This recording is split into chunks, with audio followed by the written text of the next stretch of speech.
तो आज हम लोग स्टडी करेंगे एग्जाम्पल नंबर 1 से। ठीक है, तो देखिए आप लोग पिछले लेक्चर में एसएचएम का कंसेप्ट समझ में आ ही गया है। अब देखो इसमें आप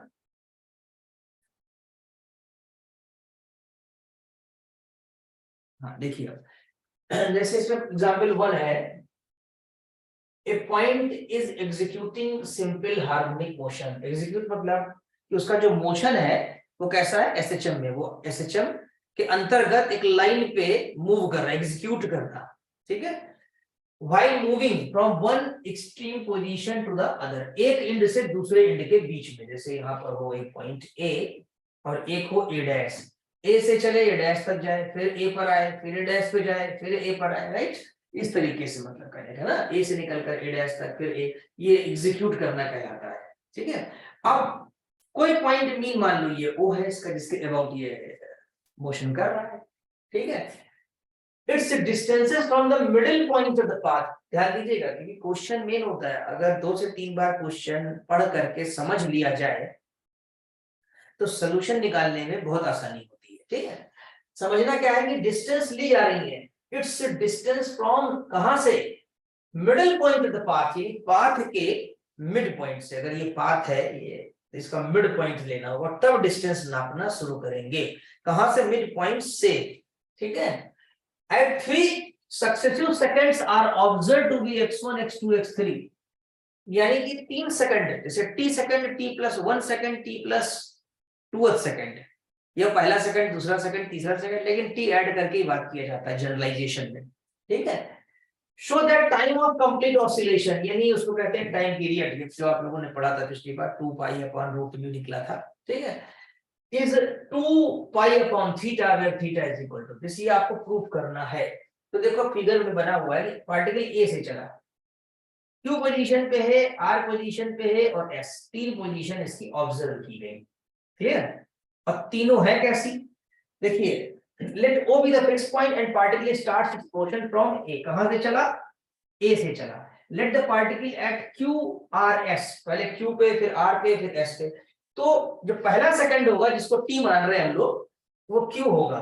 जो t प्लस 1 मान रहे हैं, सक्सेसिव सेकंड मतलब लगातार वाले, तो q पे t माना, r पे t प्लस 1 माना, s पे t प्लस 2 हो जाएगा। p हमारा जनरल पॉइंट, वो जनरल पॉइंट हमारा s के पहले भी हो सकता था, r के पहले भी हो सकता था, q के पहले भी हो सकता था, कहीं भी हो सकता है। लेकिन अब आपका s के बाद मान लिया गया तो कोई प्रॉब्लम की बात नहीं, कहीं भी मान सकते हैं। कहां मान सकते हैं, o से a के बीच में कहीं भी p की पोजीशन को आप सपोज कर सकते हैं, but it's distance will be taken x, variable distance x लिया जाएगा। ठीक है, क्योंकि ये जनरल वैल्यू है। अब ये पर्टिकुलर वैल्यू है, o क्यू कितना है, o से लेकर के q तक x1 कहा गया है क्वेश्चन में ना, x1 है, और o से लेकर के r तक, यानी ये वाली o से लेकर r तक कितना है, वो x2 है, और o से लेकर s तक की बात की जाए तो x3 according to question. Clear, of its path after t plus 1 and t plus 2 seconds, जैसा कि क्वेश्चन में कहा गया है।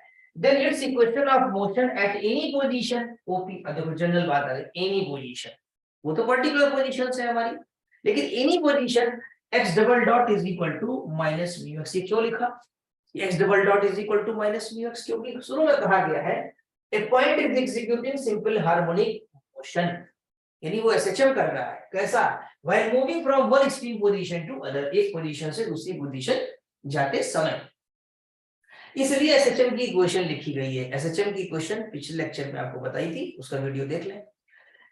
whose solution is, ये सोल्यूशन भी आपको बताया गया था। अब यहाँ सोल्यूशन नहीं बताया जाएगा, बल्कि यहाँ पर सोल्यूशन को यूज किया जाएगा। इसका प्रूफ पिछले वीडियो में है, देख सकते हैं। ठीक, क्या था, x is equal to a cos root mu t, where mu is the instantly and a at a is equal to o n। ठीक है, एक्चुअली कांस्टेंट होता है and a is equal to o a हो जाएगा। ठीक है, इसको intensity भी कह सकते हो या कांस्टेंट भी कह सकते हैं, जैसा लिखा है कि ये इंटेंसिटी है इसकी।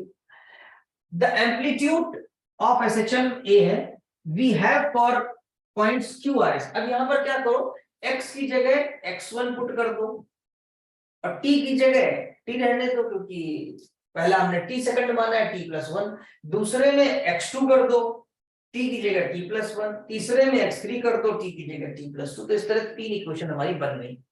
अब देखो आंसर थोड़ा देख लेते हैं, सोल्यूशन रिक्वायरमेंट हमारी क्या है, कैसा आएगा। x plus x3 upon 2x2, यानी 2 जोड़ के x2 से डिवाइड करना। तो आप पहला तीसरा जोड़ दीजिए, ठीक है, पहला और तीसरा आप जोड़ देंगे जब, और डिवाइड कर देंगे किससे, x2 से। पहला और तीसरा जोड़ करके x2 से करिए डिवाइड, तब जाकर के आपका थीटा मैनेज हो जाएगा, क्योंकि आपको बेसिकली टाइम पीरियड में म्यू की वैल्यू ही निकालनी होगी, ठीक है। तो म्यू की वैल्यू निकालने के लिए ही सब ये किया जाएगा। देखिए कैसे, अब आपने ऐड कर दिया x1 प्लस x3, ये ऐड करके आ जाएगा। इसमें क्या है, cos c plus cos d का फॉर्मूला लगा लेंगे, ए कॉमन हो जाए cos c plus cos d, और यहां तक आ जाएंगे, ठीक है। cos c cos d क्या होता है, 2 cos a cos b, 2 cos a plus b plus into cos a minus b, तो वो इस तरह मैनेज कर लेना। और यहाँ पर आप सिंप्लीफाई कर लेंगे तो cos रूट म्यू आ जाएगा, यानी कि रूट म्यू आ जाएगा। इसी रूट म्यू को आप थोड़ी देर के लिए थीटा, और इनमें गिवन है क्वेश्चन में, देखो इसी को थीटा कहा है इन्होंने, cos inverse x1 plus x3 upon 2x2 को थीटा कह दिया है, ठीक है। तो देखिए यहाँ पर क्या आएगा, इसकी वैल्यू हो जाएगी ये थीटा, यानी रूट म्यू को थीटा कह दिया। तो 2 टाइम पीरियड क्या होता है, 2 pi upon root mu, 2 pi upon theta, where theta is equal to cos inverse x1 plus x3 upon 2x2 hence proved. यही आपको दिखाना था कि टाइम पीरियड जो होगा उसका 2 पाई अपॉन थीटा आ जाएगा। कहां लिखा है, ये देखिए, कंप्लीट ऑसिलेशन का time period 2 pi upon theta. तो आई थिंक ये पूरा समझ में आ गया होगा। अब देखते हैं हम लोग एग्जांपल नंबर 2।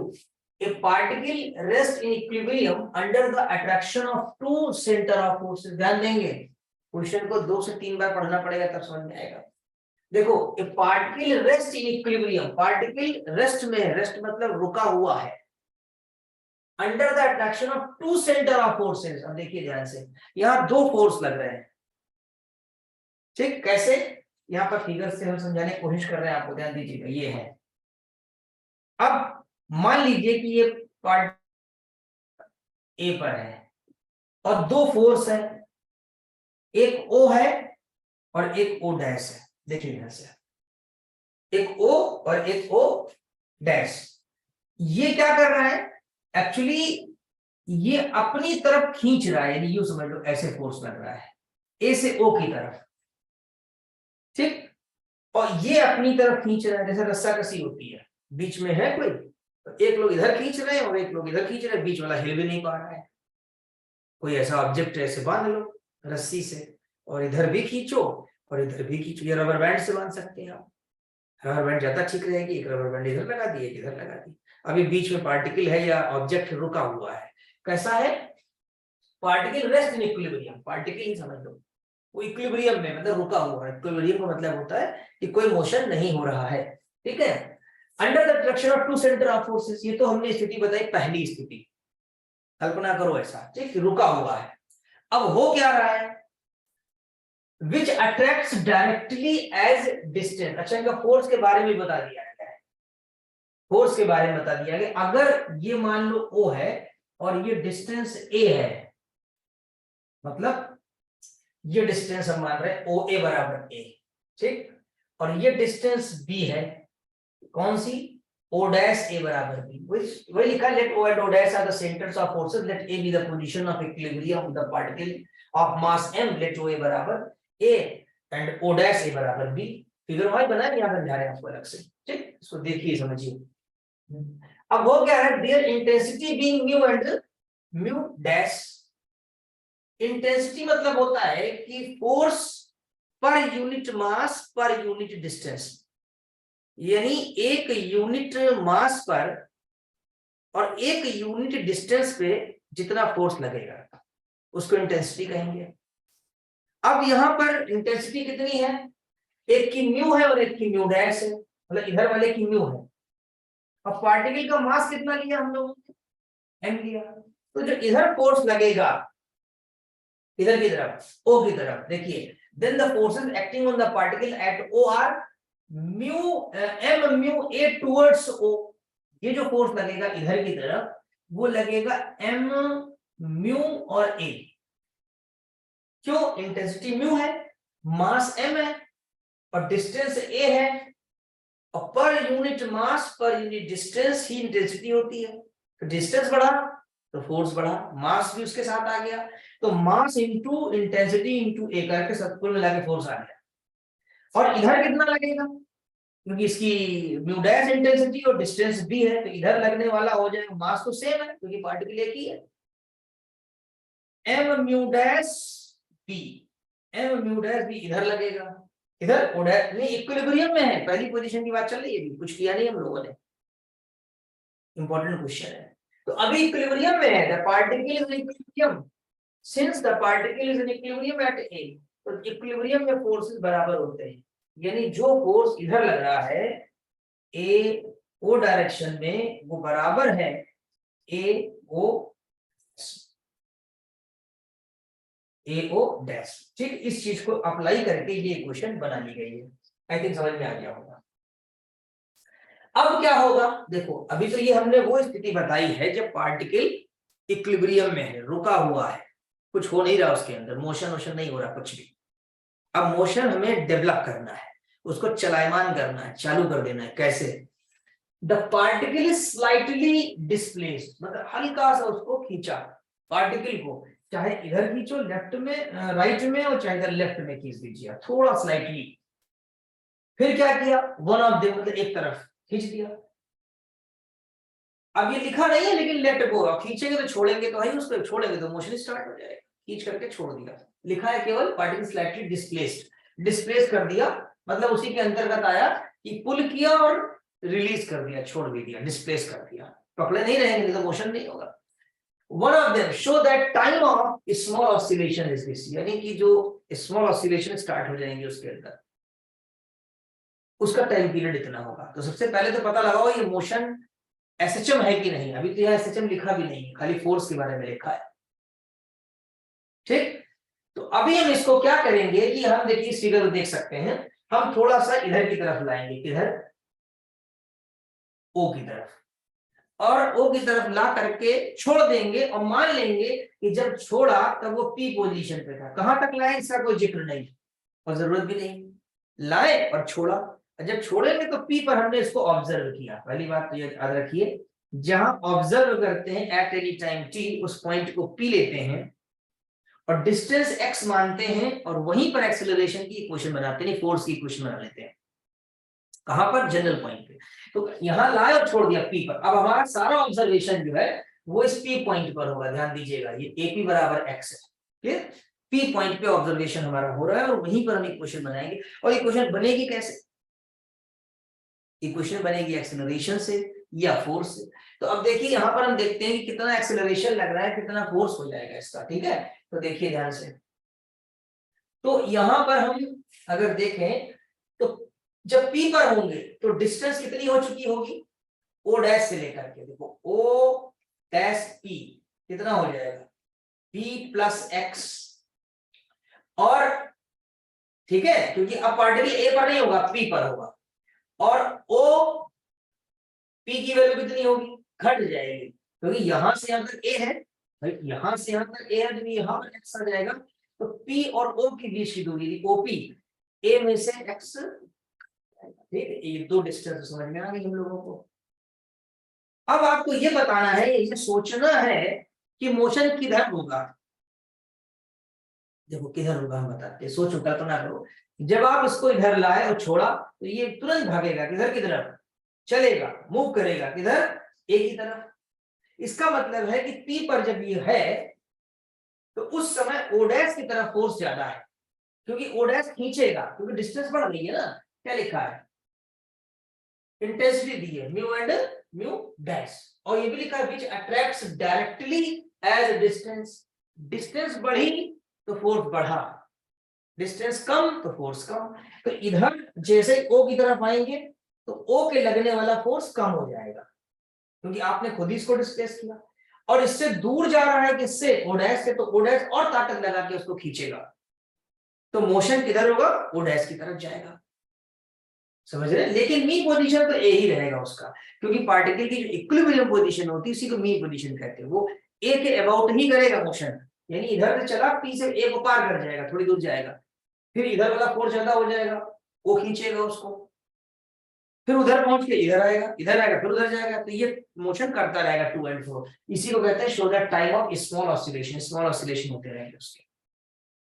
तो अब इक्वेशन ऑफ मोशन क्या बनेगी, डिस्टेंस समझ लो आप, नई डिस्टेंस इतनी हो गई, तो जो इक्वेशन ऑफ मोशन बनेगी, देखिए लिखा हमने, the forces acting on the particle at P are m mu a minus x. देखो ए माइनस एक्स वाला डिस्टेंस ये है इधर की तरफ, यानी कि इधर की तरफ ओ की तरफ लिखा होगा, देख लीजिए, towards O, and m mu dash B plus x. ये थोड़ा गलत लिखा है यहाँ पर, ये नहीं होना चाहिए, M mu dash B plus x towards O. क्यों? क्योंकि आपकी डिस्टेंस इसकी हो गई है बी प्लस एक्स, मास तो एम ही है, मास एम है, और इंटेंसिटी कितनी है, म्यू डैश है, इसलिए इधर लगने वाला फोर्स, इधर मतलब वो डैश पे लगने वाला फोर्स जो है वो इतना हो जाएगा।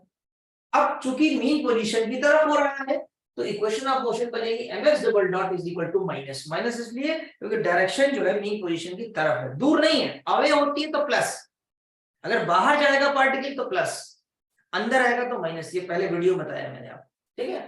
तो एफ पी ओ डैश समझ लें, पी ओ डैश का मतलब क्या है, पी से ओ डैश की तरफ ज्यादा है और पी से ओ की तरफ कम है, ये ओ डैश है और ये पी है, ठीक, पी ओ डैश और एक है पी ओ, ठीक है, तो पी ओ डैश बड़ा है, एफ पी डैश नहीं P O dash, P O dash greater है किससे, फोर्स पी ओ की तुलना में, ठीक है।